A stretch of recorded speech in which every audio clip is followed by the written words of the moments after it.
This is a Hot Pie Original. Bill Cosby. Oh shit.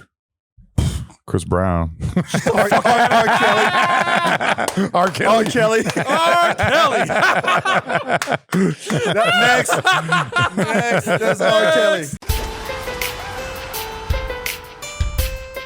Welcome to the Gray Area Podcast with me, Chad Fisher. No more. Yo, it's Aaron Cheatham.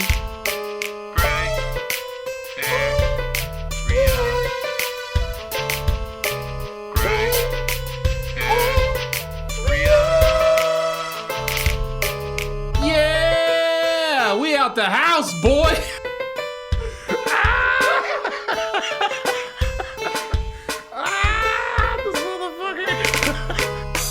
Hey, what's up, everybody? Welcome to the Gray Area Podcast. I am Chad Fisher alongside my co-host, Aaron Cheatham. Aaron, how you doing, brother? I am fantastic. You're doing good. Fantastic. Can't complain. It's Summer, man. It's shit. We did 2 episodes in a row on summer.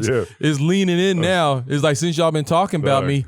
Here I am. Here I am. 106 degrees, bitch. What you want? I'm gonna lean on you real quick. Yeah, dude. Yeah, let me hug you real quick, man. Come here. I ain't seen you in a minute, motherfucker. Dang, motherfucker. It's like, goddamn, summer, calm down. Yeah, dude. It feels like a fucking blanket that just got out of the goddamn dryer. Finna fuck around and call your cousin Winter up. Tell that bitch come back through. Dog, I love the summer. I'm not even complaining, man, because go hit the pool. Fucking don't leave the house. There's always an excuse then when it gets super hot. You're like, man, I can't leave the house, man. I'm just about to chill at the crib. I mean, like, for the past year, COVID's been my excuse. Oh, yeah, there you go. Hey, I can't do it, COVID. Yeah. But any other day of the week, I do it. But it's like that one day, I heard it's coronavirus outside. I can't go. Yeah, can't do it. 105 and shit already. And is it 105? It was yesterday with like the heat index. It was like 106 or some shit. Fuck that. Yeah, dog. It's blazing. How's your week been? It's good, man. I had my birthday on Friday. Happy birthday. Thanks, man. It was good. It was like my best birthday ever. Because I got a son now. It was my first birthday with a son. So like just getting to hang out with him is fucking, the best gift ever. But I got up early, went and played some basketball for a little bit. Today? Or just on my birthday. Okay. Yeah. Okay. On my birthday, got up, played some basketball, shot around for a little bit. Then I went and played a round of golf with Mikey Swinson, played some golf with him. It was hot as fuck outside too, dude. I haven't been out playing golf in a while. And I forgot, like, dog, it's like 4 hours. And the golf courses are like packed and shit, man. So it was like a 4.5 hour fucking round. It took forever, man. And then I was like tired of shit. And then That's why I took up bowling. Yeah, dude, I played some bowling this weekend. That's why I took up bowling. Yesterday, I think, actually. But so then my girl made me one of my favorite food dishes ever. And then my favorite food dishes? How about you just say my girl made me? What she made? She made some chicken cordon bleu pasta, man. Boom, done. There you go. Because I'm glad you said it because you've talked about this on the show before. Yeah, have I? Yes, about wanting it from that one restaurant that doesn't make Madeline, it anymore. There you go. See it. So She made it. It's good as fuck. Don't fucking cut corners. Tell us what happened. Yeah, dog. We got the recipe. We found a recipe online. This shit is bomb. Dude, it's like, she made so much of it too. I've been eating it for like 3 days straight. I had it for lunch today. Bet. And then she made me, my mom, when I was a kid, she used to make these Rice Krispie treats with peanut butter chocolate on top. It was like our favorite shit, man. Them things wasn't lasting but 2 days with three boys in the house. We was like, she'd be in the shower. We'd just cut a little piece off. She'd be like, hey, this looks like someone ate something. Like, what are you talking about? It's like, just chocolate on your mouth, motherfucker. What are you doing? Doo-doo. Yeah. So, baby. my girl made me one of those, man, which is the shit. I haven't had that. She made it for me recently, but until I met her, I had not had that since I was a child, man. So I was like 12 years old or some shit, man. So yeah, it's been over 25 years probably since I've had it. Okay. So yeah, man, it was the shit. So got to do that. Then me and her hung out at the crib and had some drinks, just chilled. You know what I'm saying? Hung out on the porch like some old people. Okay. It was fun, man. I had a great birthday. Good, man. I'm glad you did, man. Yeah. Everybody deserves a good birthday, right? It's the day where you get to just like it's like, man, you should be able to like break one law on your birthday. You know what I'm saying? I mean, I might actually give a damn about birthdays if that was the case. Yeah, yeah. You should be able to do something. Yeah. I mean, right now, like, 'cause I was thinking about this the other day, like, I don't really care about birthdays so much anymore. Yeah.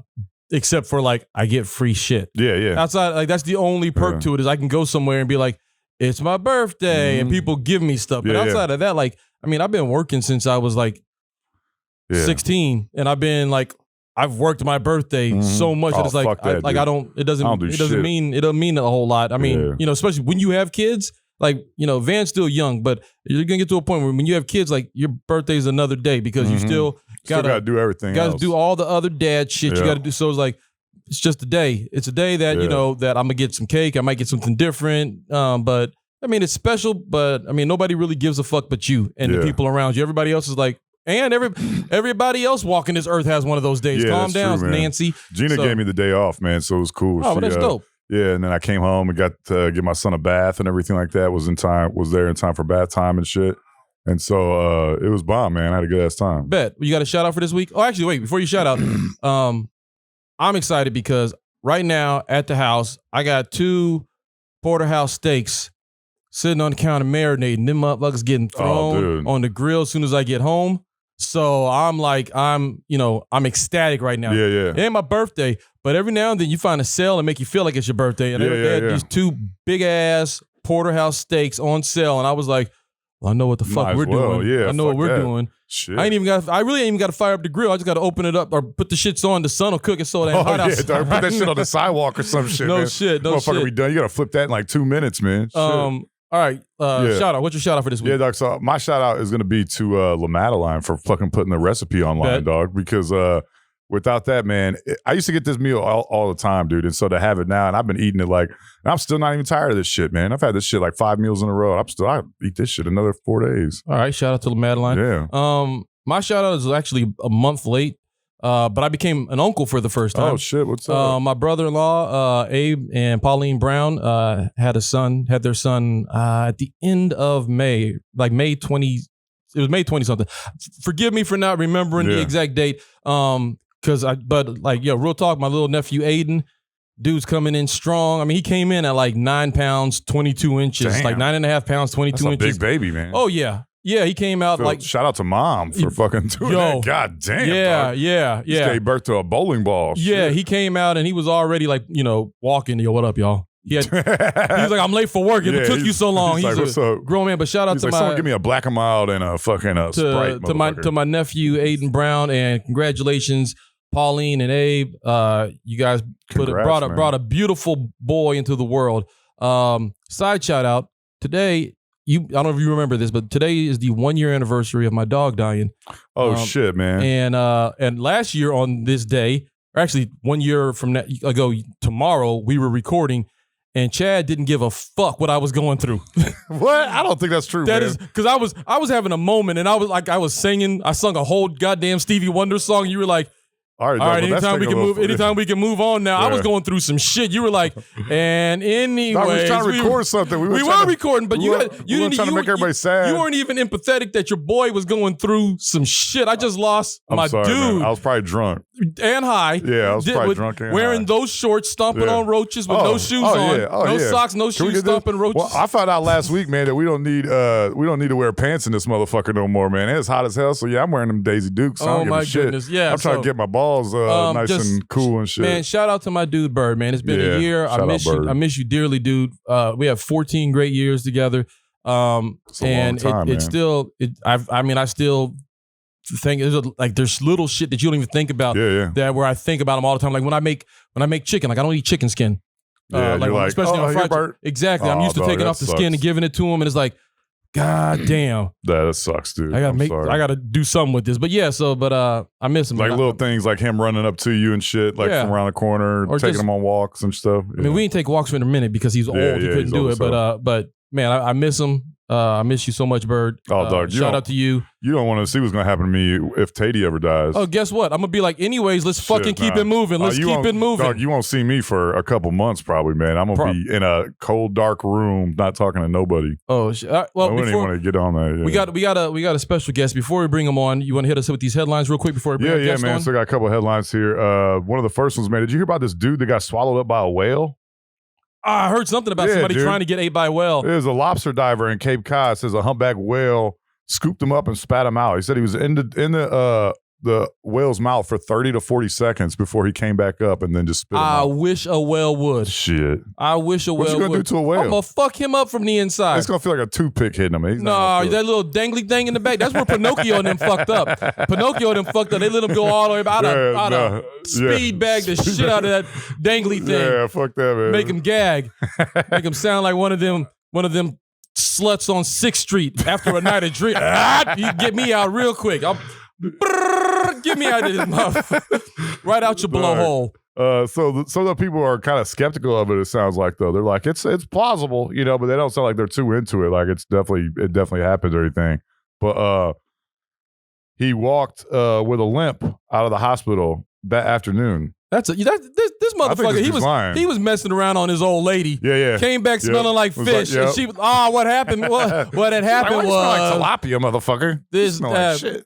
This whale got me. Nah, motherfucker, you was out there dipping and dabbing. Yeah, she's like, well, I better call the news. He's like, yeah, let's call the news. Down in Hook's Tavern. That strip club for the peg leg bitches with one eye. That's why he had a limp and shit. Yeah. That motherfucker was drunk. Shit. What else you got? Second headline, people are stealing Legos. Here's why. What? You know, like Lego larceny is on the rise, man. What? Yeah, dude. This is like From a big where? thing. Where are they? Like from the store? French police have been investigating an It's international. France? It's not news. It's an international ring of toy thieves with a particular affinity for the colorful interlocking bricks, according to a report from the Guardian. Okay, hold on. Our guest lived in France. We're gonna talk. Okay, so what's up with your people? There's What's up with your people? Yeah. So this is Oh, you're African today? Oh, bullshit. they were caught near Paris taking boxes of Legos from a toy shop near Paris with the goal of selling them in Poland, according to this newspaper. Hold on. So they're stealing them from France and selling them in Poland. I guess Poland has like a fucking they're like a shortage of Legos in Poland, man. So I guess their prime minister told them we're building the wall ourselves. Yeah, fuck that shit. So they're building a Lego wall. Ain't no one messing with that shit. They saw how well it worked for Trump. They're like, fuck it, we'll do it ourselves. Get some Legos, we'll build a wall. Yeah, dude. Last headline. I want to talk about this, man. Do you know? So you spent some time up in Michigan and everything like that, man. Yep. So were you ever there during the 17-year cicadas? No, I was never there for the cicadas. Them but things is I crazy. know my sister lives in Virginia, and all that cicada stuff is happening now. And they're like, "Don't step on the cicadas." Oh, fuck that, dude. There's billions of them bitches. Don't step on. Don't be cruel to the cicadas. Man, fuck them. It's a bug. Yeah, and it has like the worst life ever. These fuckers just come out every 17 years. The rest of the time they're just like chilling and like sleeping. And that's the scary part. That's the scary. I don't trust anything that just chills for 17 years. Yeah, dog. Like if I don't see one of my friends for 3 months, I don't trust that nigga. Yeah. Like if you I don't even know if you've gone for 17 years, yeah. So they come out every 17 years, man. And so I'm from Ohio, and so last time that happened, I was like 20 years old, I think. But these things are loud as shit, man. Like, I hear, dude. They're just fucking. They're trying to get fucked. So they're just always making these weird noises. like I've heard a lot of like as it was leading up to their emergence, you know, on, like NPR and different news sources, they have like these bugologists or whatever that tell you about the lives, like telling everybody about cicadas, try to make them feel important so we don't fuck them up. And like they have different, some of them are on different clocks. Like they try to be on the same clock. Yeah. There was like a batch that came out early and they got slaughtered by the birds and shit. Yep. And like, that's the reason they do it, is because if they come out individually, they won't make it. So they have to emerge all at once too many to give them a chance to survive. These birds be eating fat. You think I'm gonna be all cocky this summer and shit too? Just getting all fat. I wish a bird would come eat this fat ass squirrel at my house. There's a squirrel that we legit call Big Fat Squirrel. That's his name is Big Fat Squirrel. And he ate my garden last year. Oh, this fucker. And that's how he got the name. Dog, you need to get a BB gun from Academy. See, I thought about that, but so I'm trying to go nonviolent first, all right? Before I go Malcolm, I got to start Martin. So I got one of those owls this year. I got an owl, and I screwed it onto my fence post right above it, and like so far, but it's like the garden's just now. But it's like this fucking squirrel, like for the past year, has just been a fat motherfucker just walking. He's a fat squirrel. Yeah, eating real well. Like I've seen him. I've been in the window watching. him jump down in my yard and just casually just be picking, just doing this thing in my yard. Like looking for what's like. I wish what I want today. I wish a bird would come eat his big fat ass, big fat squirrel. Like you know when he's around because you can literally hear this squirrel coming. Usually squirrels are. This motherfucker probably like 30. And shit. This motherfucker. I mean, legit. His stomach dragging across my fence. God, I've never even seen a fat squirrel before. I gotta come to my house, hang out. There's a big fat squirrel. 33 or something. He's a big fat squirrel. He's got a 33-inch waist. God damn. He bench about 250. He probably does, dude. He got a toothpick in his mouth when he come around. He probably got a chair and shit outside the garden. Teeth sucking and shit. Yep. Let's see what we got today. Oh, you got some green beans? This motherfucker. Fat squirrel. Fuck this big squirrel, fat man. Squirrel. Hey, squirrel, if you're listening, fuck you, man. He probably is listening. Fuck fat you. ass. He got a house. He got electricity. I see an extension cord running out in the woods behind my house. Yeah, you probably do, man. Fucking Peter Pan looking ass bird. Goddamn. Fuck that squirrel. Fucker. Big fat squirrel. Son of a bitch. Son of a bitch. All right. Well, let's bring in our guest. And we got a guest coming in. We're gonna bring him in, and a lot of fun. Before we bring in our guest, just want to remind you guys, like, help us get that 1,000 subscriber marks on YouTube on the Hot Pie channel. If you're watching us, you're listening to us, hit that subscribe, hit that like. That helps the algorithm, so that way we can get this content out to more people just like you who enjoy this. I mean, shit, we got 6,000 views on our Peter Joseph interview. 300 subscribers to the goddamn channel. Yeah. Yo, if you're out there looking, just ain't gonna hurt you. Hit that subscribe. Take a minute and leave a review too. Leave a review, hit subscribe, notifications on. Whatever platform you're listening to this on, make sure you subscribe and help support the movement, help support Hot Pie, help support the Gray Area Podcast. I'm trying to buy some more Daisy Duke shorts, man. Please help us out. I'm trying to get some more of these. Jesus H. Christ. That's how I'm gonna do the rest of it. Just like, yo, what's up? All right, our guest this week. If you were in Austin, if you know anything about Austin, you've probably seen this man around town, seen his face all over the place. I would like to introduce to the Gray Area Podcast, good friend of ours, Bak. Thank you. I'm not even going to attempt to say your last name. Oh, please try. Synagogue. Synagogue. You just made shit up. I did. I'm only going to I'm not even going to. Synagogue? No, it's like 10 letters. It's a mind fuck. There's a lot of consonants in there. Yeah, like when I close my tab at the bar and they ask me, so what's your last name? I go, it's Z-O-U and shit. Don't worry about the rest. There's only one that's going to have that combination of those three letters. It's Z-O-U. And they go, how do you pronounce that? You try it. I won't. You got a podcast real popular here in town called Feedback. The Feedback Podcast. The Feedback Podcast. You got a nightlife podcast. You also got Hip Hop Bingo that you run around town. You're a very, very busy man. Not only that, you're also dipping and dabbing in the comedy scene here. You're a man wearing many hats. Yes, many hats. And we're gonna try to uncover some of that stuff and figure out how you got all these hats. But before we do, we like to play a game with our guests every episode. You want to play a game with us? All right, lay it on me. Game time. Let's go. We're playing top 5 this week. Chad, you ready for top 5? Let's do it, man. But you ready for top 5? Get it? Here we go. Top 5. Top 5 kids cartoons or children's cartoons. Your top 5 kids cartoons growing up. Okay, age range. What I say? Middle school down. Oh wow. Okay. Because we weren't really watching cartoons in high school. So I'd say because I was going to throw in like the Boondocks and like. No. We're talking kids. Oh, okay. Kids so stuff. none of that Adult Swim stuff, kid stuff. Oh, okay. I would say top of the top. Top of the top. Tom and Jerry. Bet. Best cartoon ever made. Period. There's no. Don't talk to me about anything else. Tom and Jerry is the best cartoon ever made. Period. I'm not going to dispute that because my kids, kids watch Tom and Jerry, the old school Tom and Jerry. Right now, they love Tom and Jerry. No. They come home from daycare and they watch Tom and Jerry all the time. The old ones. Yes, the old ones. Okay. Tom and Jerry is the new shit. No. About showing them all the old stuff. So yeah, okay, I'm with you on that. All right, I'll say Tom and Jerry. I'll throw in Dexter's Lab. Okay, that's a shout because you may justify or just like list them. If you want to, but I'm with you on Dexter's Laboratory. Not on my list, but I get it. I get Dexter's Laboratory. The reason why is that like. The Genndy Tartakovsky, who created Dexter and who later created Samurai Jack, is a big action fan. And as simple as, like, it's a simple plot. It's a kid has a secret lab in his bedroom and his sister's a bitch. Yeah. And nobody else knows about his lab. Right. But the action and the way the animation is, I think, is brilliant. So Dexter's Lab is up there for me. Are you up on Dexter's Lab? No, man. You never saw that? No, remember that Dexter's Lab? No. I mean, I've seen it like on my guide and shit like that, but I've never watched it. Okay. It's on. It got to be on Boomerang or some shit. Yeah, it's on Boomerang. On one of those, or that there's another cartoon channel. Hell, it might be on Cartoon Network still. It might still No, be probably on Boomerang. Like the old Cartoon Network is all that shit is back. Okay, is because that's on where we Boomerang watch now. Tom and Jerry and Scooby Doo at on Boomerang. Yep. All right, what's next? I would say Jason and the Wheeled Warriors. Who? I told you this is some cartoon. Look it up. Who? So Jason and the Wheeled Warriors was a cartoon by it was made by a French company. I grew up in France, so this is some of this shit didn't make it here. Yeah, But right. it was translated later.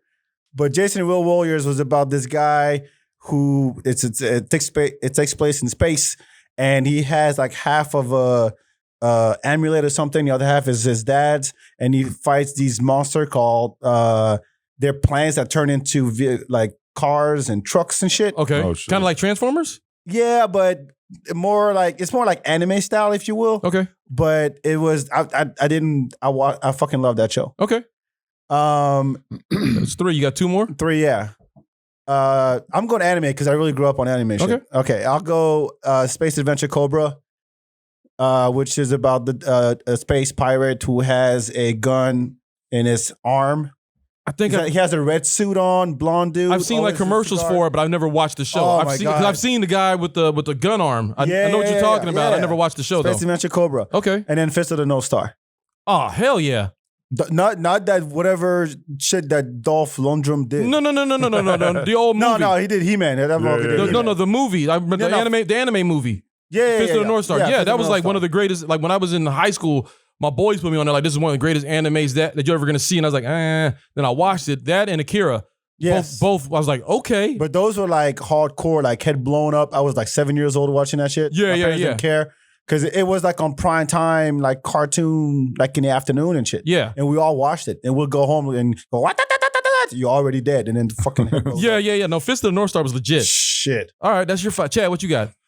So I'm trying to think about what was my favorite when I was a kid, man. And the first one I remember was Teenage Mutant Ninja Turtles. That's a my bet. shit. Yeah, That's a of bet. course. That's a Of bet. course. That was I my ain't got shit. that on my list, but yeah, that's a bet. That Yeah. was my favorite. Like when I was a kid, so young, man. I started watching that shit when I was like 5. Yeah. Did you have the song in your head? Oh, all the time, man. Hell yeah. Teenage Mutant Yeah. You know what Ninja it sounds Turtles. like? In French, it goes, Tortue Ninja, Tortue Ninja. And by the way, all those cartoons, we had a French version of That's crazy. Oh, yeah? Yeah, the credits, yeah. Oh, so Dexter had like a French accent?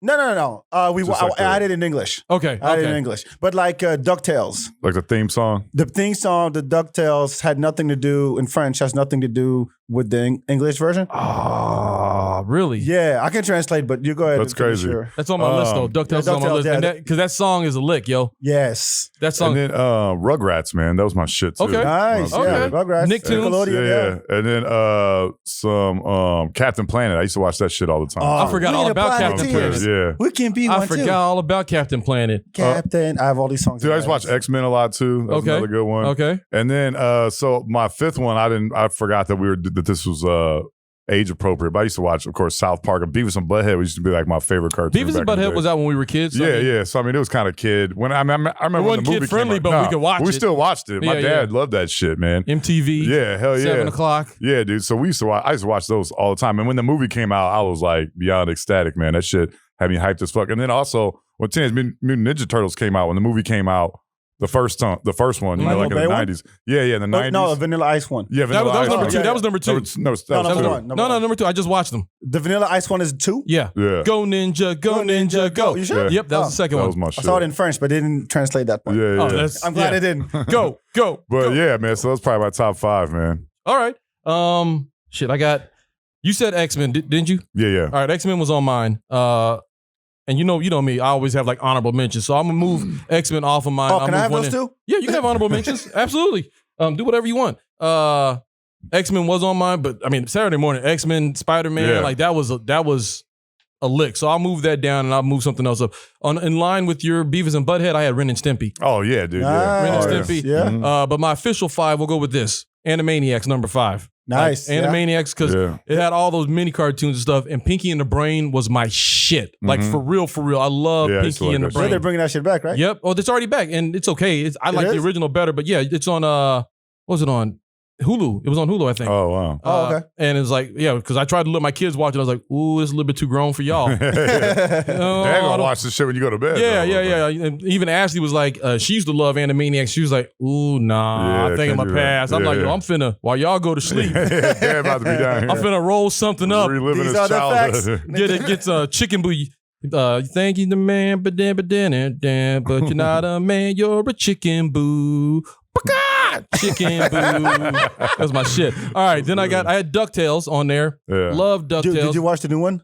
I watched the new ones a little bit, but Joe. I like so I got my kids on the old one. My kids watched the old one. Yeah. All the original On Disney DuckTales. Plus, yeah. Like bang, like they love that shit. They love it. When the song comes on, they're in it. They are in it. With like my daughter, she stayed home sick one day, and while I was sleeping, she watched DuckTales for 4 hours straight. I just left it on, and she just watched DuckTales That's 4 hours awesome. straight. I was like, Dude, this is my dude. Yeah, right. My girl.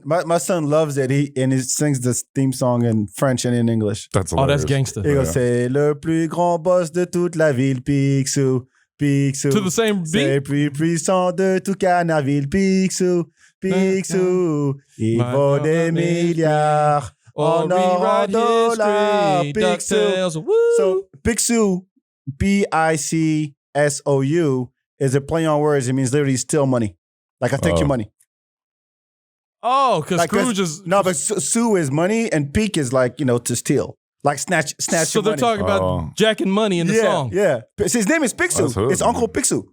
That's his name. Yeah. There's no Scrooge. Like the whole concept of Scrooge doesn't exist in France. Oh, so that was how they changed it. translated. Yeah. Okay. And Huey, Dewey, and Louie are Riri, Fifi, and Lulu. Are those common names there? No, not at all. Just made up. Well, neither shit. are Huey, Dewey, or Yeah. Louie. No, but the new one is fucking dope. Okay. I tried to steer away from it just because I was like, I don't know about this new shit. I'm telling you, I'm big on like if you're gonna do a remake, do it right. Yeah. But they modernized it and made it funnier, Okay. and it's actually pretty cool. I'll fuck with it. I'll Did a fuck good with it. Next, I got Inspector Gadget. Oh yeah, Yes. dude. I forgot about that. So that was done by a French company. Was it? Yes, Okay. it was made by. I'm just That was my dropping shit. cartoon No, knowledge. that's why you're here. Okay, so Yeah, That's why we're PhD. talking about this. So there's a company called DIC. Yeah, I remember French DIC, yeah. So Yeah. DIC partnered with it's a Japanese or Korean animation studio. Okay. So they created Jason the Real Warriors, Inspector Gadget, Heathcliff, and the Cadillac Cats. Oh, Oh, that was my all shit. of that shit. I think the Littles. We are the Littles. I think so. So all of those cartoons were made by DIC. Captain Caveman too. I think Captain Caveman was on Inspector Gadget. It was like one of those little mini ones they would have in Inspector Gadget. Captain Caveman is Hanna-Barbera. Okay, so that wasn't. Captain Caveman. That's Hanna-Barbera. Okay. Yeah. All right. But yeah, GIC, I mean, if you look it up, they've come up with so many. I think Mask was them too. Mask. Not a lot of people remember Mask. Nah, I fucked was with my Mask. shit. I had the fucking the green. I had the black the green motorcycle bike? joint. Yeah. Yeah, the green that turns into a helicopter. Mine's didn't turn into a helicopter. I think mine's turned into like a boat or some shit. Huh? It was weird. It was, The Jeep. I lived in the Philippines. So a lot of our shit might have It been was knocked off. bootleg. We did. Yeah, bootleg Look, Mask. my mom was in the Philippines. She brought my son. Like she's like, I'm gonna bring you a Black Panther toy, and I was like, look at that is Killmonger. Who told you that's not even? I mean, it was like that is a bootleg looking Black Panther goddamn toy. She Like, brought, this is Felix the Cat. What are you talking about? yeah, that's not even Felix. That's just Joe. That's just Joe. Oh, that's Tomcat, man. Get the fuck out of here with Tomcat. All right, then I got 13 Ghosts of Scooby-Doo.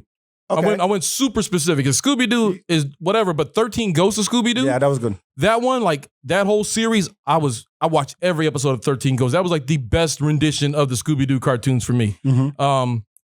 Top, I got Thundercats. Yeah, Thundercats. up there. Thundercats. And because I was in the Philippines, like we had Thundercats and we had this show called Brave Star. And nobody Yeah, ever, Brave Star. you know, okay, Yeah. so most people in America don't know what I'm talking about when I say Brave Star. And it was like, he was like a cowboy On a horse. on a with- horse with named 3030. He was a metal horse. And he'd be like, strength of the bear, and he'd get stronger. If he's trying to see something far, he'd be like, eye of the eagle, Yeah. eagle, speed of the puma. So, and I had like all the Brave Star toys, and nobody knows what I'm talking about when I say Brave Star. Brave Star was my shit. So that whole era, you had Silverhawks, you had all that. Yeah. that Guardians, not something of the Galaxy. What was it? There's Voltron too. There's- Voltron. yeah, Voltron's Japanese, yeah. Voltron went hard. But there was one, it was like a bunch of Galaxy Rangers, some shit like that. I don't know about that one, Fuck, I forgot the name. Anyway, but that's mine. That's Thundercats, Brave Star. They were like tied for one because those were like I had all them toys, and they were like I watched every episode. And I got my kids on Thundercats. Like they watch Thundercats now too. Like everything I watched growing up, that's what they watch. I don't let them watch a lot of this corny stuff they have out now. Like I let them watch PBS, some Disney stuff, and outside of that, they watch what I watched. So they're up on X-Men, they're up on Thundercats. Mm-hmm. I tried to get them on He-Man, but I was like, yo, this story's corny as shit. They're fighting for no damn reason. Yeah, the toys were lit when we were kids, but the story for He-Man is corny as shit. Yeah. Like, so I was like, we don't do that. But Tom and Jerry, they're on all that. They watch Mickey Mouse Club, all that stuff. So like they watch old school shit. So they're gonna be like old ass children when they get into the school. Hey, good for them. Good for them. I'm doing the same thing with my son. Bet. All right, we're gonna do one more top five, kind of. This is just this will get us into our actual conversation with you. I know that when you moved here to America, it was cartoons, hip hop, and comedy that kind of helped you learn to speak English. Correct. So we're gonna throw out some comedians, and you give us their musical equivalent. Like who, if like I said to you earlier, Kevin Hart is like the LL Cool J of comedy. I think Kevin Hart and LL Cool J are equivalent. So we're gonna throw out names like that. And I know you don't agree with that. No. But we're gonna throw out some names, and you give us the musical equivalent. I think it's close, man. I think I think that's pretty good. LL and Kevin Hart.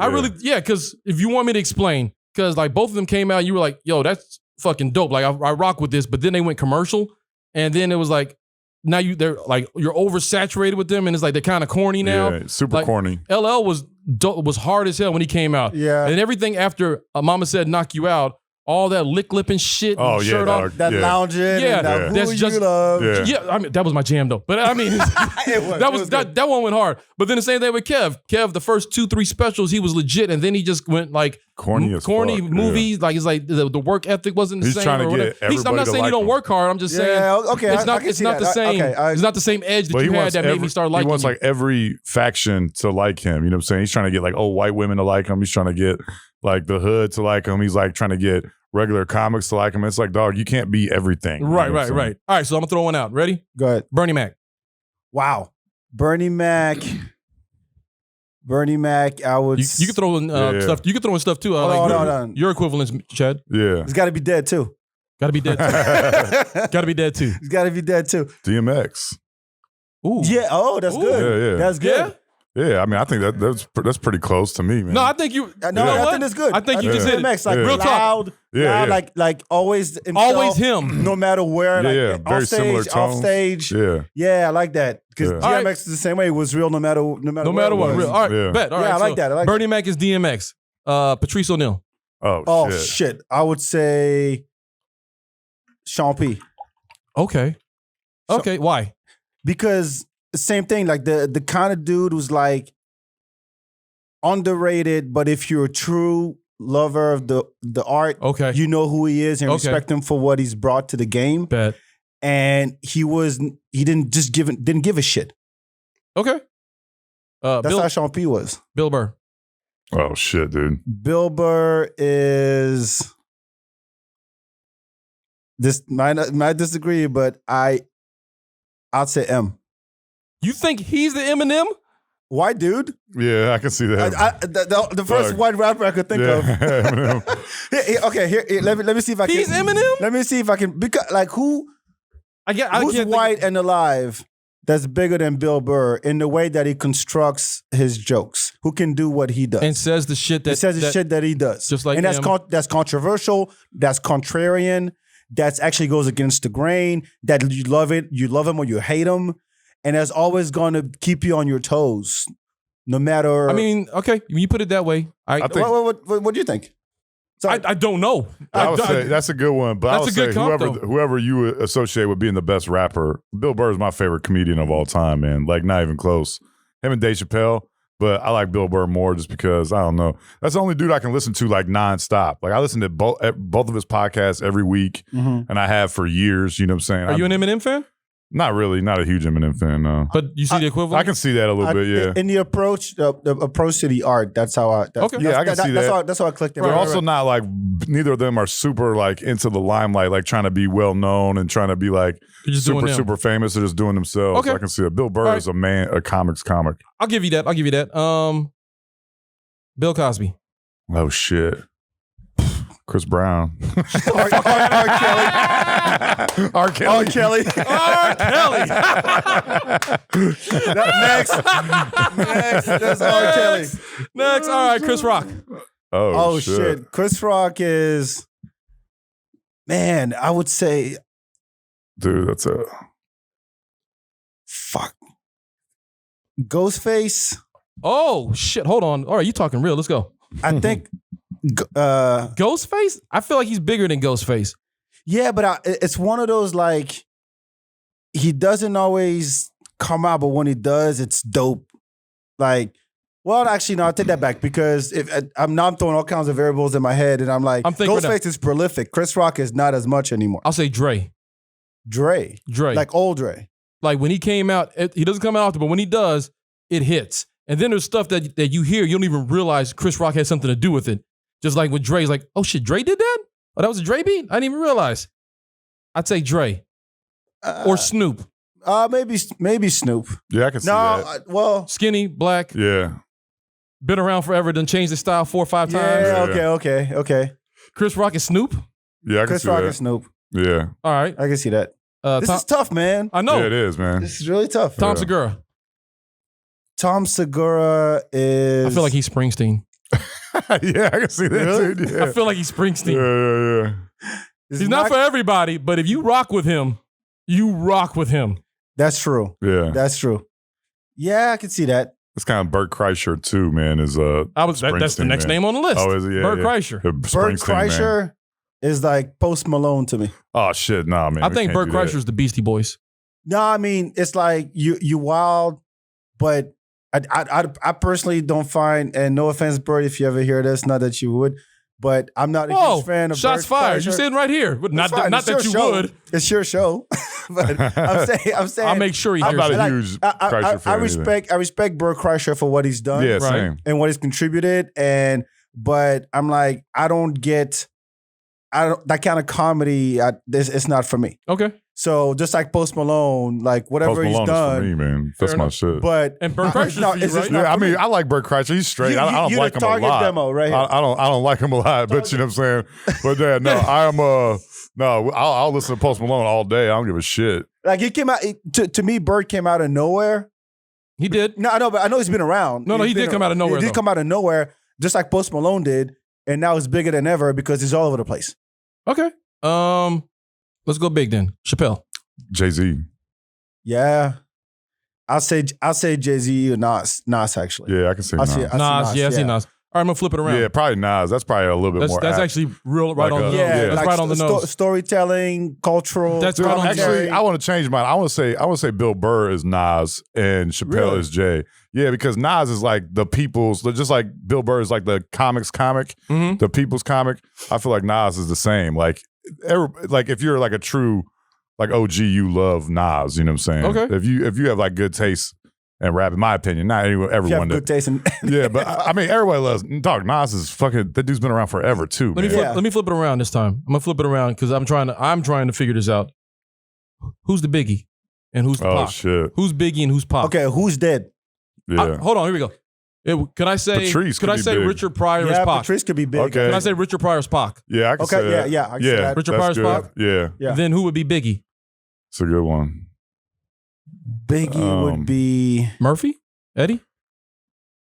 Even though Eddie's still alive, I mean, yeah, but like I think the career was about a similar length in terms of like stand-up careers. I mean, I'm sure Eddie did it longer. in terms of like what they brought to the game and how the influence. Influence. Red Fox? Is he Biggie? No, that's way too. That you going too far back. Okay, I think. Fuck. Who's Biggie? Or is there even a Biggie? Is there anybody that can eat? That's a good question. Maybe not, man. Honestly. You know what? Biggie, the main difference between Biggie and Pac to me is that, Pac was a revolutionary. He had something to say.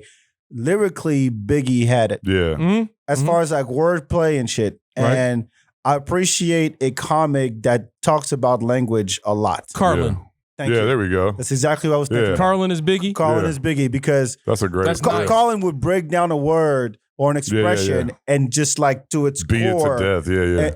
Yeah, exactly. No one can touch it after that. Nobody else does it like Carlin did. Yeah. Okay, so Carlin is Biggie, and Richard is Pac, Yeah. and I actually feel like that's right on. Yeah. You know what? I had other names, but that's a good place to Yeah, I stop think it right that's there. good right there, That's a man. good place to Yeah, stop it yeah. right there.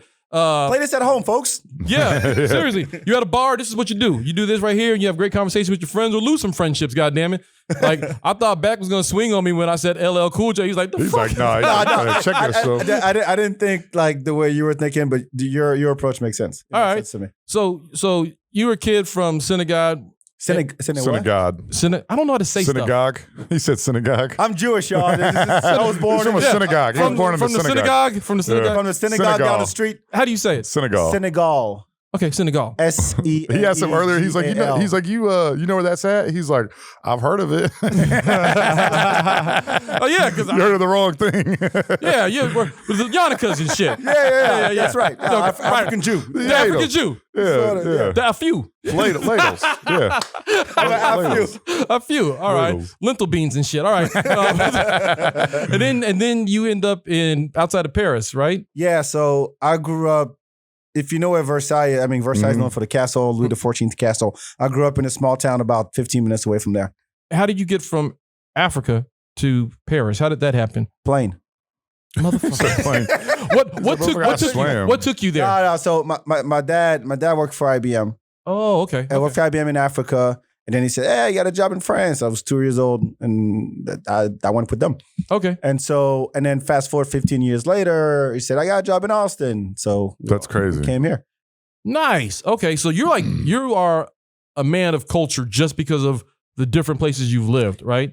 See the thing is when people ask me where you're from, it's a complicated answer. It is. I'm like, what do you mean? Born, raised, or live? Same for me. Three different places. Same for me. But totally different places. Yeah. So the Philippines and all that, right? Philippines, Mississippi, like that's Yeah, exactly. So I really feel like I don't identify with one. It's like I've lived most of my life in the US now, but I grew up in France, but I have African roots and I speak my language and I have family and over back there. How many languages do you speak?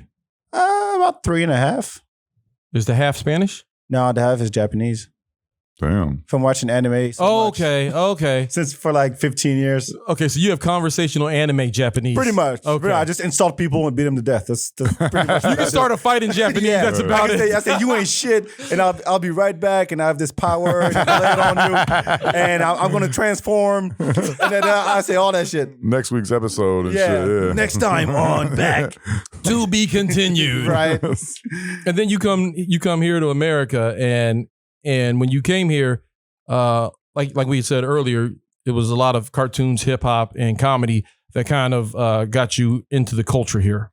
Yeah, so I was lucky because my dad worked for IBM in France, and we were one of the first to get the dial-up internet.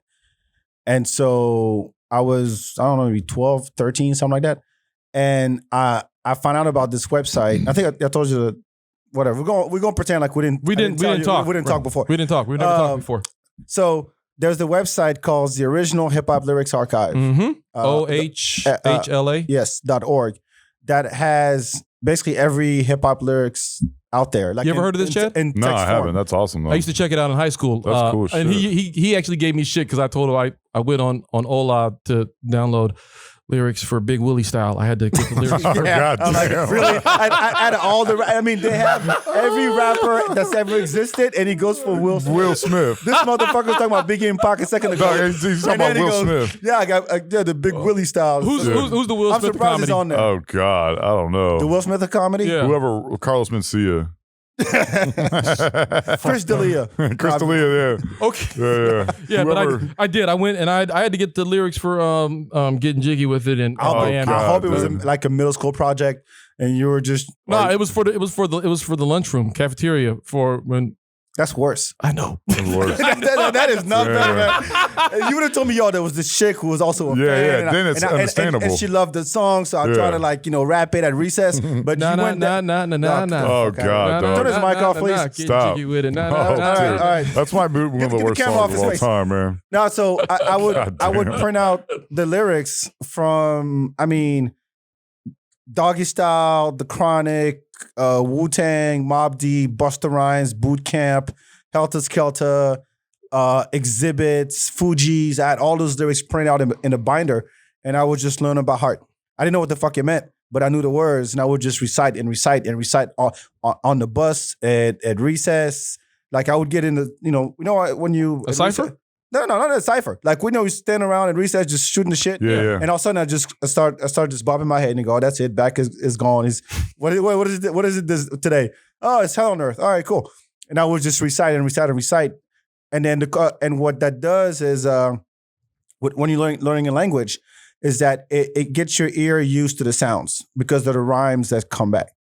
Right. Okay. So you don't necessarily know what it means, but you hear all different combinations of sounds. Mm-hmm. And then what cartoons did for me, because we're at Cartoon Network, the British version of Cartoon Network, which still has Dexter's Lab and a lot of American cartoons, it helps with context. Okay. So when you watch, it's for kids. So they describe everything they do. So you watch Scooby-Doo and they go, the door's locked. And they go like this, the door's locked. That's what that means. So you just learn how to say that. Oh. So Okay. with the sound and the context, with cartoons and hip hop, then the comedy came a little later once I got here because it just gave me more, I would say, like nuance in terms of wordplay and in terms of like perspective and understanding of the language. Okay. So when I got into Carlin, like when I got here, And him breaking down words, Yes, that like I can see how that would exactly. resonate with exactly. When I watched like Eddie Izzard, and he has a whole bit about languages. You watch, I was trying to think who else. I mean, those are the main two, but then I just started watching, Comic View, I remember when the Kings of Comedy came out, like that was big for me. you. Yeah. So I'm a comedy nerd, period. Like I talk in comedian quotes all the time. Yeah. Nice. So when you got here, you were already what, 17? I was 16. I was the youngest senior at Westwood High School. Okay. And did you know what you wanted to do?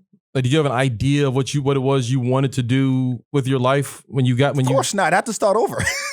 Oh, okay. So okay. No, but, Did it change your trajectory? Like what you No. thought you were gonna do when you were in France compared to when you got here? no, because as far as my education went, I had a science education in France. So by the time I got here, I had like 6 years of biology, chemistry, physics, geography, like this part of the like program there. And so I was like, I'll do something in science, something in tech. And I was a CS major, a computer science major at Southwestern and then UT, and I transferred to the MIS department at UT, and I got a job as a software developer at a small company. Okay. So I'm a nerd. I'm a tech guy. So then how does a tech nerd cartoon guru end up in the nightlife scene in Austin, Yeah, Texas? right. Like how does that happen? Were you just at a bar one day and you were like, I'm gonna do this every day? So long story short, my first 2 years in this country, because I was a senior in high school, I didn't have time to really make friends because I had 1 year to complete a program that takes 2.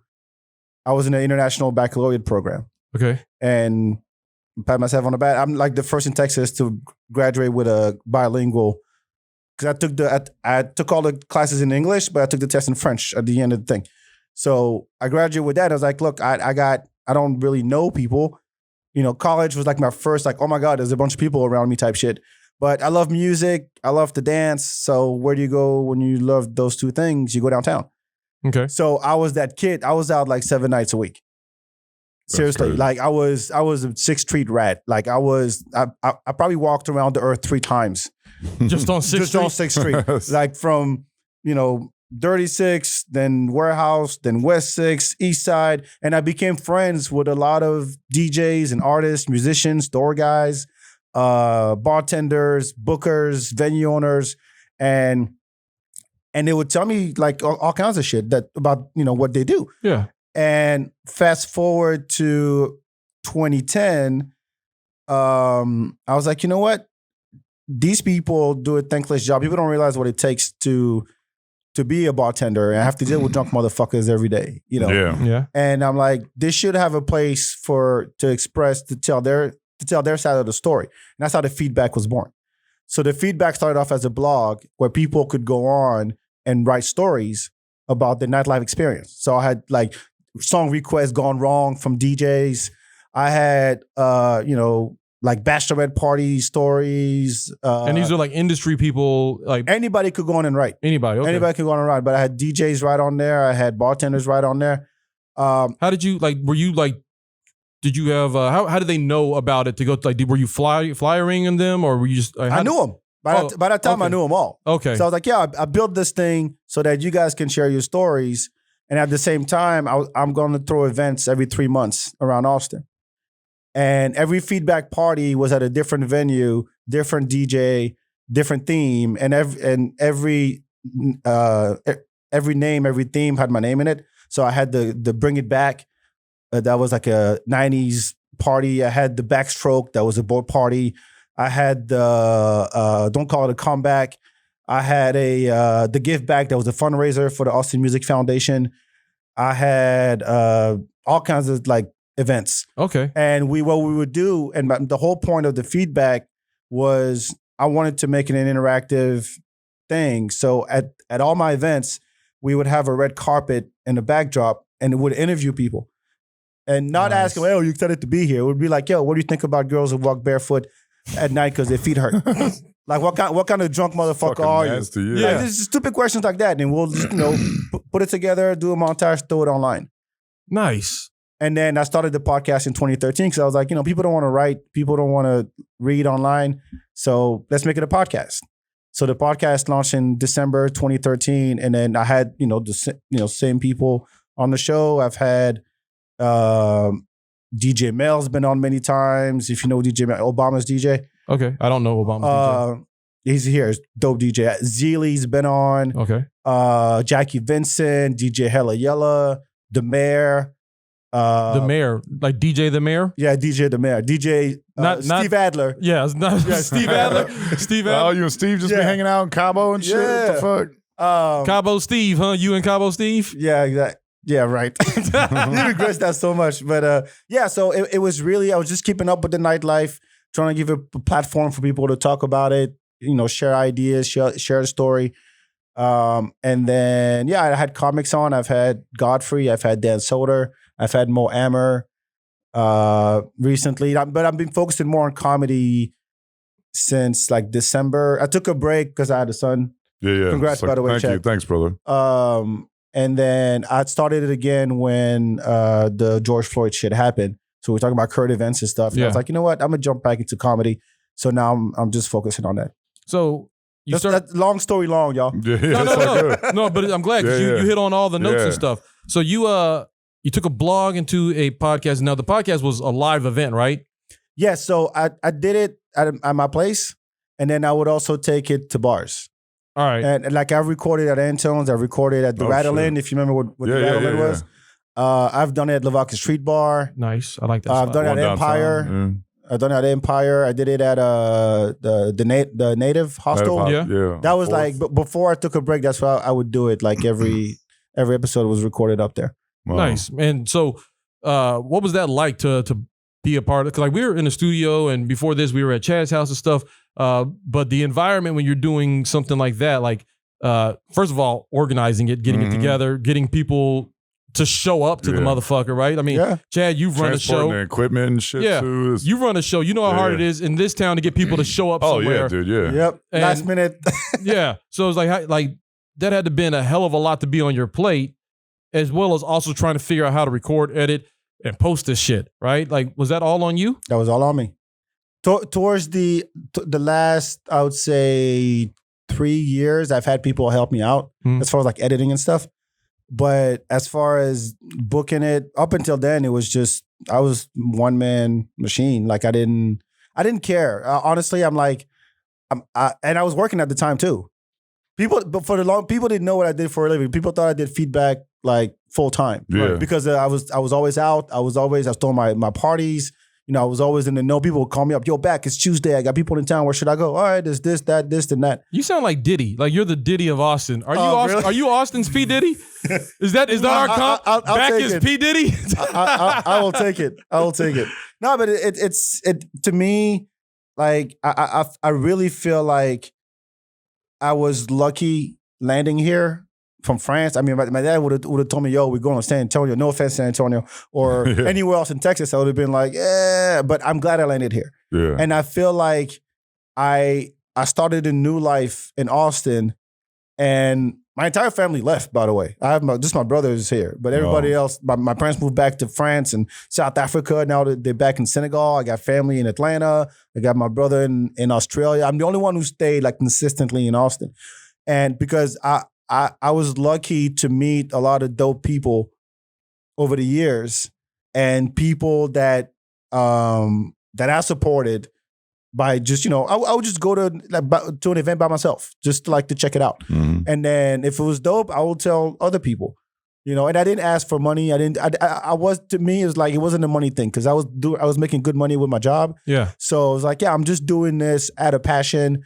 I love this city, and I'm glad that I'm here. And so I was like, yeah, why not? And I'll take the whatever it takes to make it happen. What do you think of this influx that we've had in the past? Yeah, it's getting crazy, man. We've got so because I've seen especially since Rogan moved here, we all know shit's gone crazy. Yeah. And since Rogan's moved here, I've seen you've been posting shit like crazy. You've got mad interviews with comedians. You're out and about still. Meeting people and stuff.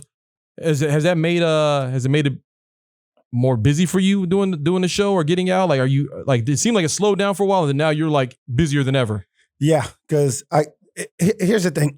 And how did you even because you're in places? I'm a comedian. I'm out all the time performing and stuff, and I'm seeing you in places. I'm like, how the fuck is he there? I just make appearances. How the fuck? I mean, I don't know how many times I've run into you somewhere. What are you doing here? You're I got lost. I'm here. Yeah. No, but that's the thing. I'm like I said, I'm a passionate dude, and when I don't half-ass. I'm kind of a perfectionist. So even when I started my podcast, I was like, I'm gonna spend 3 months doing research on the best equipment. I could have started with my phone, but I was like, no, I don't half-ass shit. Yeah. So if I'm into the nightlife, then I'm part of it.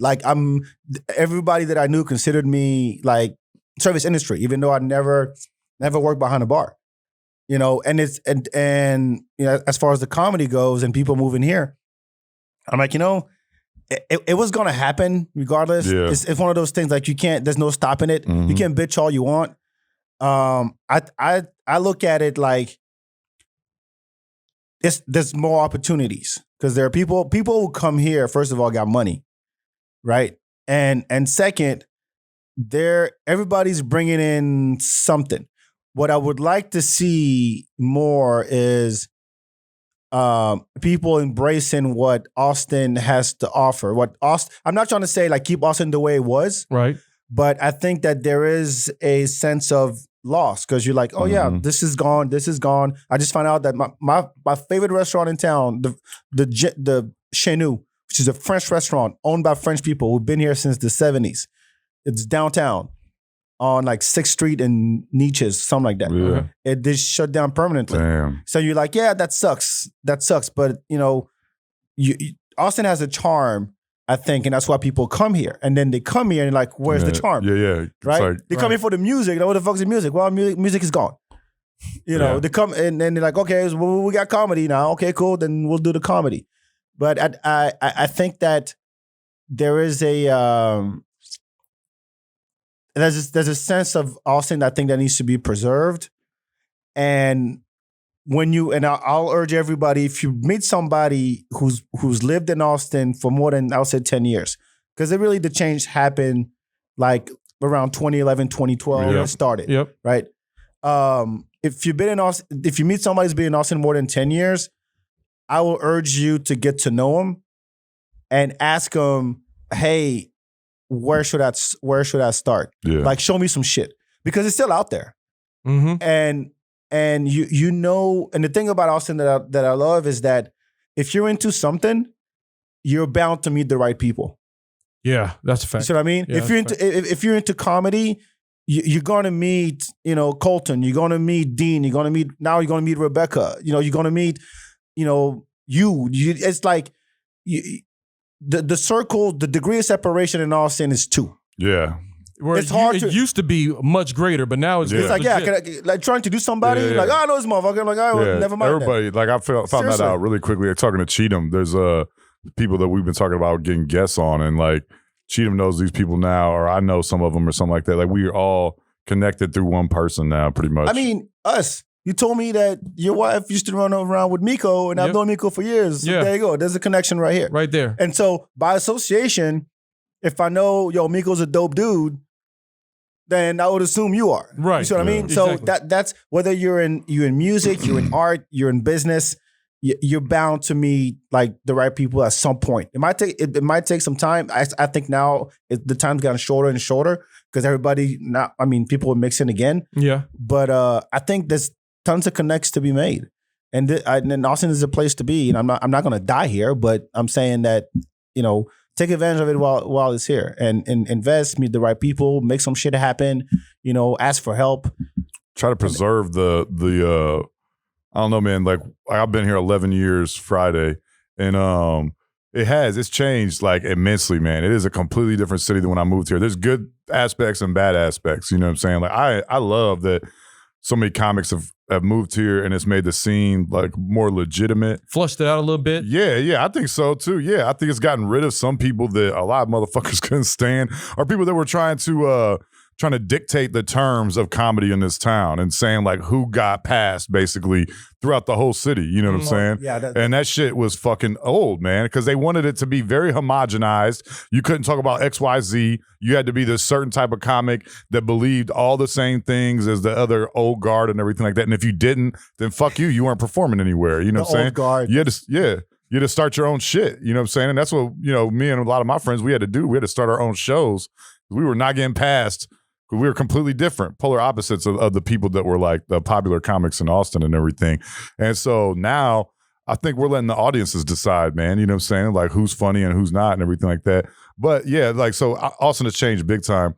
It's not as weird as it used to be, man. I remember when I first moved here, like, dog, half the time when you go to a restaurant, your server wasn't wearing shoes and shit. You know what I'm saying? What was old boy's name that passed away? The homeless Leslie. guy? Leslie, there you go. Yeah. The icon who ran for mayor. Yeah. Like, how do you have an icon? Like Leslie was an wearing icon. thongs around town And he was smart as fuck. Right. Yeah. You could like sit down and talk to him. Yeah. Have you? Yeah. No shit. Yeah. A couple of times. Not like sit down and talk about world shit. But you've kicked it a little bit. Yeah. Like, what's on your mind? And you just go off about some pretty dope shit. And you're like, wow, you ran for mayor. Yeah. But I never had- that's the thing. Like I think there's still a little bit of that Austin charm here and there. Has got to find it, which is good. I think it's a good thing because if you come to a new place, if you want to be tourist, that's on you. Mm-hmm. Right. If you go to New York and then you go, I'm gonna go to the Empire State Building and I'm gonna go to Central Park and walk on Broadway and go to fucking Statue of Liberty and shit. Yeah, that's on you. Right. But you don't get the bitch. If you want to experience the real thing, you got to give yourselves the mean to explore the real thing. Right. You see what I mean? But I can't stand people who've been here for 3 years bitching about people moving here. Yeah, it's like, dog, you You just got here. Yeah. Like, motherfucking no. Traffic sucks. Oh my God. I'm like, you made it worse. Yeah. Get the fuck out of here. Yeah. Ride a bike. Yeah, dog, I remember when I first moved here, you could get an apartment on Riverside for like $500 a month, man. Now that shit is like, I had to look at because Riverside was actually shady as fuck. Yeah, it used to be. Yeah, There's a reason it was $500 a month. Yeah. Man, there was some. Get your shit broke in real fast. That's true. But there was still little pockets of Riverside that were nice, that were like gated and shit like that you could live in that wasn't super expensive.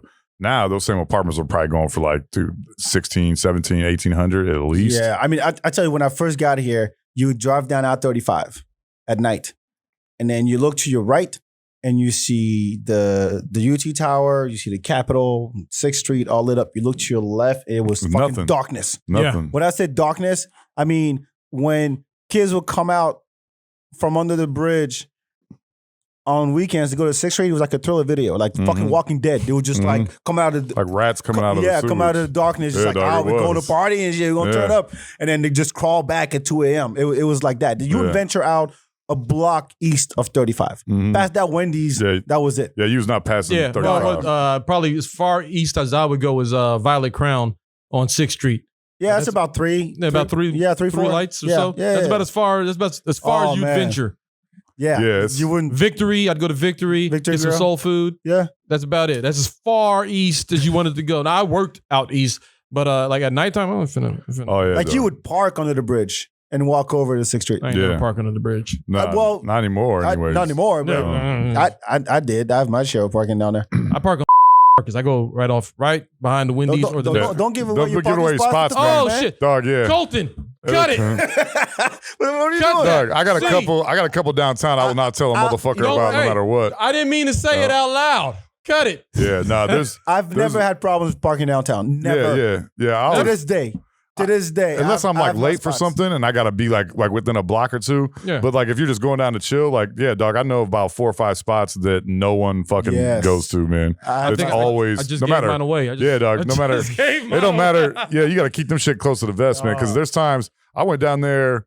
When was it? A couple weeks ago. I went down on a Saturday night, like prime time, like 10 p.m. and there was like 40 spots in this little location, which I will not say.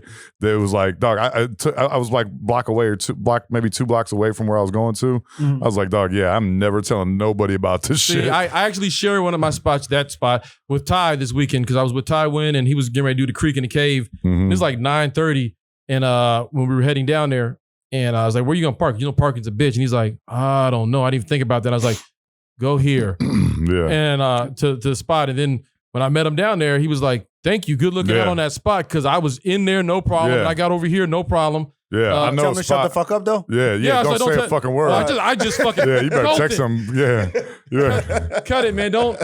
Because I fucked up. I didn't mean to do that. No, I got a couple spots that's right by there. I did a show at Green Jay last Saturday, and I had a little spot that I was like, I drove around for a little bit. I was like, oh, dog, what am I doing? I forgot all about this shit. And then it was like, dog, it's like 40 spots, man, at least. They weren't even half full. You have to drop that on me. Somebody's like trying to look for clues and shit. Yeah. You said Green Jay. Where's Green Jay? Nah, you ain't gonna find this one. You ain't gonna find this one. It's hard to find. It's hard as fuck to find. So what's in the future for you, bro? I mean, you've got.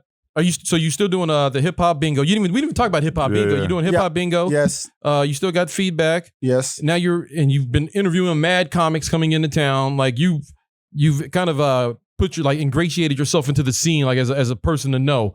What's next? Are you gonna just keep going down this road, or do you have what's happening? Dude, man, I got to take care of my kid first. No, that's a given. That's a given. No. But I think. I'm really betting on this hip hop bingo thing. 2 reasons. One, we did it for about 1.5 years before the pandemic, every other month. Can you explain? Hip hop bingo for our audience? Yeah, sorry. So hip hop bingo is a bingo game, a digital bingo game in person though, and it's a little twist to it. Instead of numbers on your bingo card, it's artists, like faces of artists. So we'll call, B Outkast. And then DJ put a little bit of Outkast. There's a DJ. You gotta get some Will Smith on there for cheating. No, he's not invited. No, not Will Smith. But you can hit me with the Fresh Prince, right? You can hit me with a little parents just don't understand. Style or some shit. There's a nightmare on my street. Play some Miami for this fool. You know what? Fresh Prince and Jazzy Jeff on the last one. See what you're doing to me? Yeah. Because it was hip hop duos, but we didn't go big with stuff. But anyway, that's how you get cheated down. There's a DJ, there's a host. It's 4 rounds of bingo, and then challenges. We do trivia. We do finish the rhyme. We do that's cool shit. A dance battle, lip sync battle, and we get prizes. We get prizes donated by local businesses like Slab Barbecue, Kicking It. We gave away a $100 gift card to Slab Barbecue at our last one, plus 2 bottles of barbecue sauce. What? And then we got. We got to come down to this shit. That's bad. So here's the thing. When we started this shit, we were like, hey, let's just, keep it small, see what happens, whatever. Fucking pack the house at Native. So we outgrew Native and moved to the North Door. And we did on a Monday. And so imagine, because it's digital, it's on the giant screen. So I'm not taking balls out of a vase. Right. That's what I'm trying to say. It's all digital. Yeah. And so. You don't touch balls. No, I don't touch balls. I don't pull balls out of a bowl. No, I don't. Whatever makes you happy, Aaron. Whatever makes you happy, but no, I don't do that. But yeah, we got DJ K Cali is our DJ here. Adam Protexter was the host. He moved to LA, so I'm trying to get that over there too. Okay. And yeah, we just did our first one back in person last couple Sundays ago at 50 people. We capped it at 50, and it was the shit.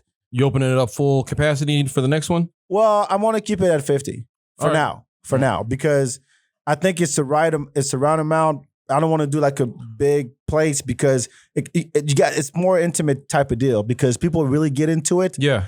And people get up and dance and all that stuff. So when you have 100 people, you have people upstairs, there's a disconnect. At least that's how it was for the North Door. Gotcha. Rest in peace to North Door. This is the shit. But yeah, I'm keep focusing on that, focusing on my comedy. I did my first official showcase about a month ago, hitting up these open mics, trying to, talk to as many comics as possible, not about comedy, if possible. This is what I like because when we talked for an hour. Yeah. We didn't talk much about comedy. Nope. It's just like, and I He said put me up on French hip hop and shit. Was showing me some old beats and stuff. I was like, well, okay. So I'm gonna say, I know I say this on my podcast all the time, but I'll say it on yours. I truly believe that nobody's one thing. Facts. Just like I said, I have three cultures in me, right? And so you're not just a comedian. Yeah. You're not Totally just a comic. agree, Because when you talk to comics, sometimes they don't take that comic face off. It's all the time joke. Yeah, that's annoying. We'll try as a bit fuck, on dude. you, and I'm like, yeah. I'm trying to get to know you. Yeah, dude. Right. So it's hard to really connect and be like really friends with comedians because they always have that jokey joke. Yeah, you got to find the facade, real ones, man. on them. Which is okay. I don't have to like it. I don't have to fuck with you. I mean, I can be fine. But what I'm saying is, what I try to do on my podcast is kind of dig a little. It's not even deeper.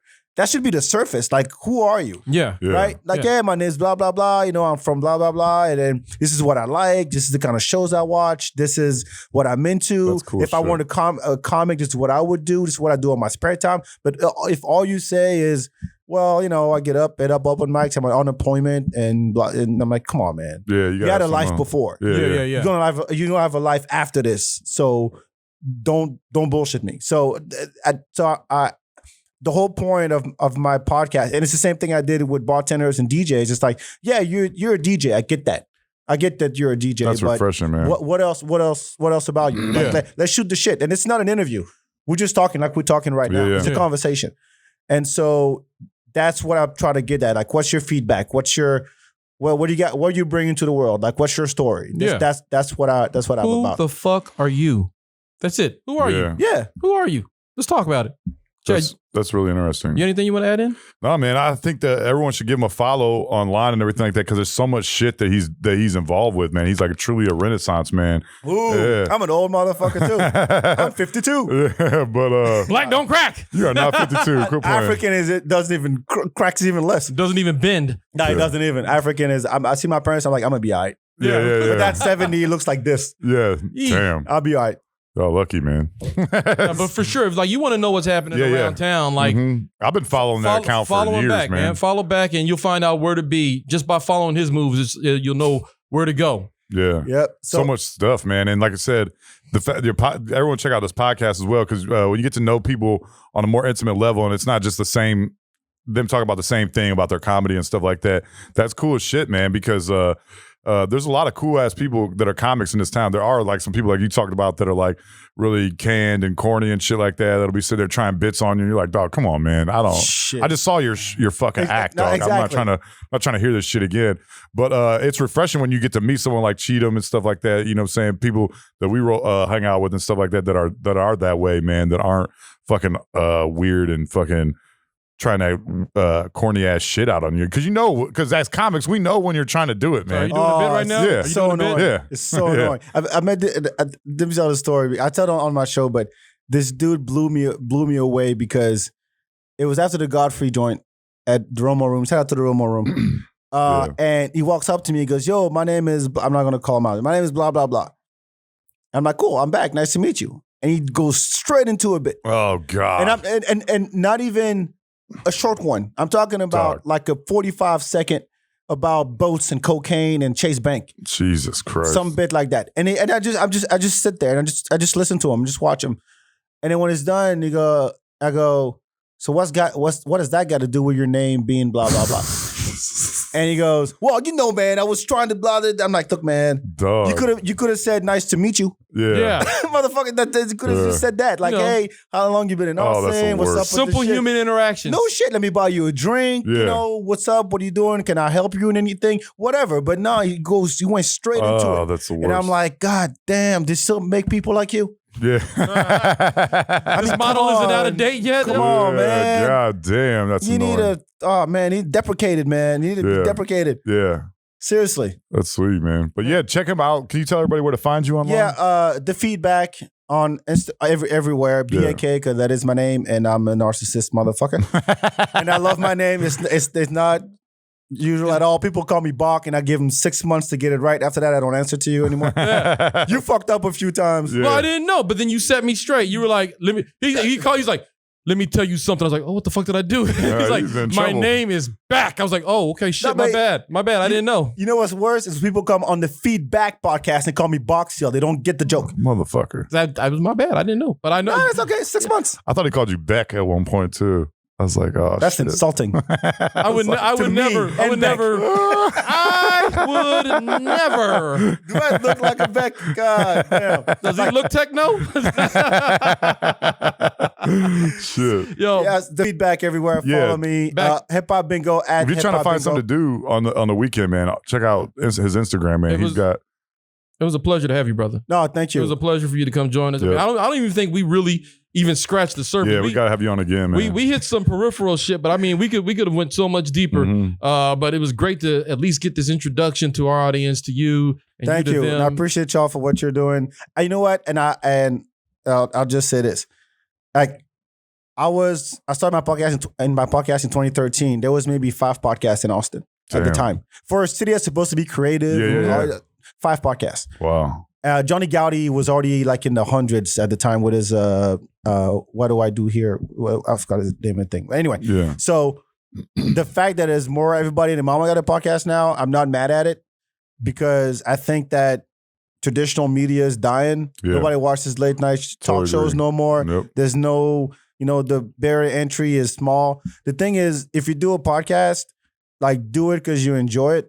Don't try to be the next Joe Rogan. You will never be the next Joe Rogan. Right. You won't be the next fucking Bill Burr or Mark Maron. So as long as you're consistent and you got dope conversations, people will find you. Yeah. People will find you because there's a lot out there, and I'm glad that there's more people having these conversations and they're being recorded, and that it's yours and you can put it out to the world and people can enjoy it whenever. So shout out to you guys. Appreciate Thanks, brother. Chad, you want to tell them where to find us? Yeah, you can find us on all that shit's going to be on your screen right about now, but it's on Instagram at Podcast the Gray Area. Check out us on Twitter. It's Podcast the Gray Area. Facebook.com/The Gray Area Podcast. You can also check out hotpiemedia.com to find all of our previous episodes. You can find out about a bunch of different other podcasts that Hot Pie Media produces. Shout out Big Dan. That has Big Dan's Playground. Paranormally. That shit, we were talking about him last week. That shit had me dying, man. I was like, I was listening to that shit the other day, just cracking up, man. Yo, Big Dan don't give a shit. He does not give a shit. Paranormally, Amy Edwards. Yeah, Amy Edwards. Inhumane. There's a lot of great content. And there might be some new ones coming out soon. Who knows, man? There's some new ones, provided Colton don't cut it out. Shit. Oh, but thank you guys, though, for real. Please leave a review. Please tell your friends. Like, subscribe, hit that notification bell, all that stuff. Until next time, though, thank you. Be kind to each other. And here's Dirt in Your Eyes. Peace. Ciao. Thanks for listening. You can find more episodes and all other Hot Pie Media originals baked fresh daily at our home on the web at hotpiemedia.com, the Hot Pie Media YouTube channel, or wherever you listen to podcasts.